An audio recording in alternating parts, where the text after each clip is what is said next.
Chapter 4. Don Ferrando divides his kingdom. In those days, even kings were usually subject to a still higher power, as all kings and emperors were held to be subject to the Pope, who could put on them their crowns or refuse to do so. Then the Frankish emperor, who asserted that he was the heir of the empire of Charlemagne, which included a great part of Europe, claimed many kings as his subjects, and that they should pay him tribute. But Don Ferrando held that his kingdoms of Castile and Leon were free from the emperor. In those days, Pope Victor II held a council at Florence, and the Emperor Henry there complained that Don Ferrando did not acknowledge his rule and pay him tribute like other kings, and he asked the Pope to command him to do so. Now, this Pope was a German, as was also the Emperor Henry, and he sent Ferrando word that unless he paid tribute to Henry, he would proclaim a crusade against him. That is, he would call together all other Christian kings and make war on him. Also, the Emperor Henry and the King of France and the other kings sent him word to obey, and threatened him with war if he should refuse. Don Ferrando was very much disturbed by these messages, for he knew that if he yielded to the demand of the emperor, it would cause great trouble in his kingdoms. He therefore called together his counselors and presented the case before his wisest men. They realized also the trouble that would be brought on the kingdoms, but they feared the great power of the Pope, and they advised that Don Ferrando should obey the command of the pontiff. While this council was being held, the Cid had been absent on a visit to his wife, but when he returned, the king told him the situation and urged that he give his advice. When the Cid heard what had been done, he was grieved, chiefly on account of the advice that had been given the king, and not through fear of the Pope. And he turned to the king and said, "In an evil day, sir, were you born in Spain, if in your time it is to be made to pay tribute, which it has never done before.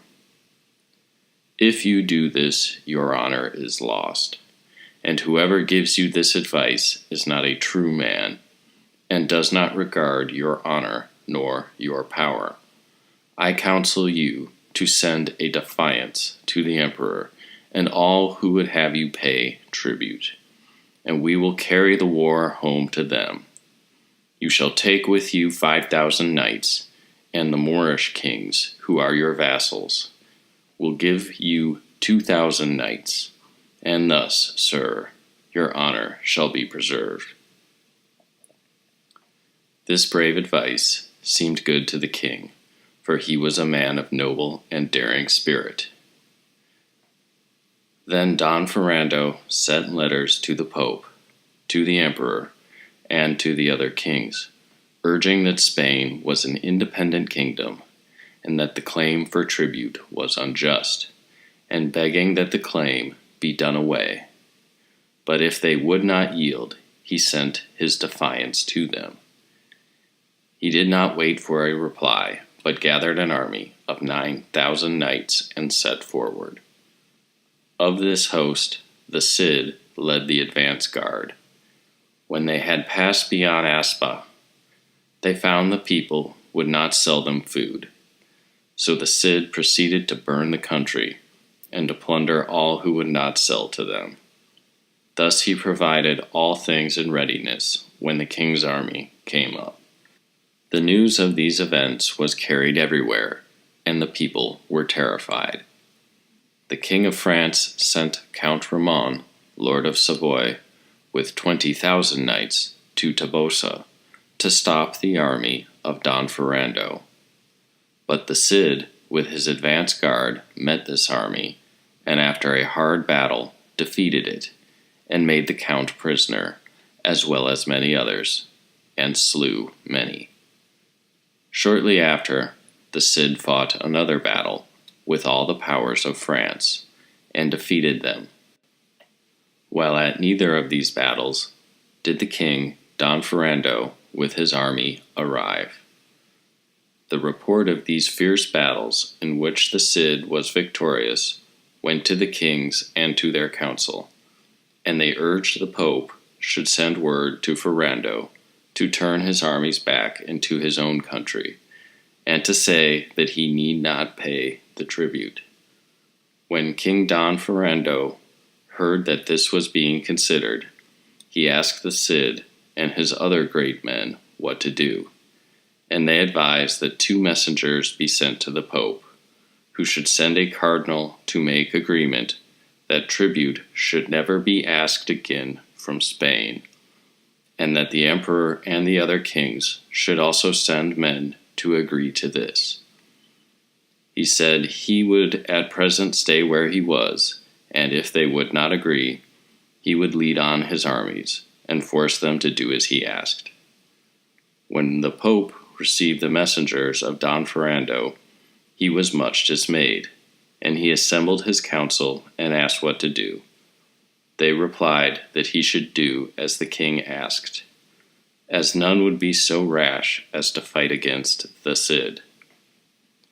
Then the Pope sent a cardinal and representatives of the emperor and other kings, and they signed a covenant that the king of Spain should never again be asked to pay tribute, and these writings were confirmed by the Pope and the emperor and the other kings.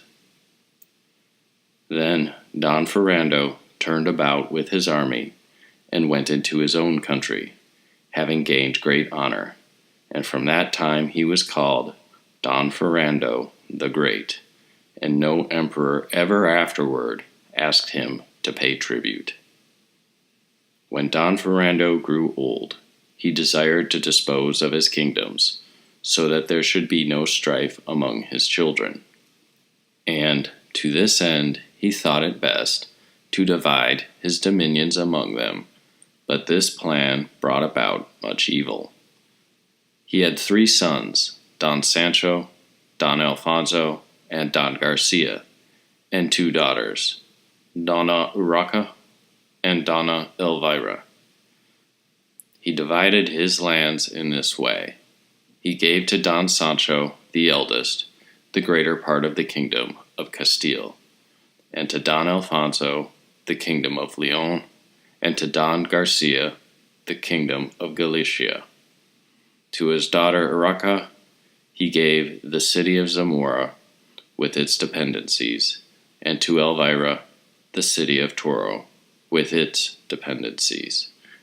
When the eldest son, Don Sancho, knew what the king had done, he was displeased, for he had expected to inherit all his father's dominions. And he said to his father that the division was not lawful, for the Gothic kings in old times had made a law that Spain should never be divided.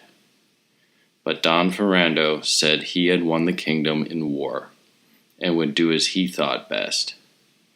Don Sancho replied that he would not consent to this plan. Nevertheless, Don Ferrando made the division. Shortly after this, Don Ferrando died, having reigned 31 years in Castile, and his kingdoms were divided according to his will.